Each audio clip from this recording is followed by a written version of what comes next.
திருத்தணி மலையினிலே திருநாளா, திருப்புகழ் பாடிடும் பெருநாளா. திருப்படி உற்சவம் சிவன் மகன் பொற்பதம், தேரினில் வலம் வரவே அற்புதம், தேரினில் வலம் வரவே அற்புதம்.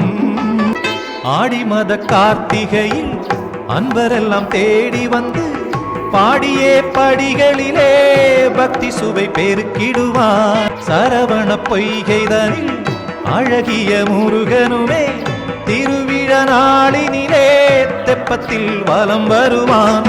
காவடிகள் ஆடி வந்து கந்தனின் திருவடியில் நாடியவர் வேண்டியதை தந்து மகிழ்வார். திருத்தணி மலையினிலே திருநாளா, திருப்புகழ் பாடிடும்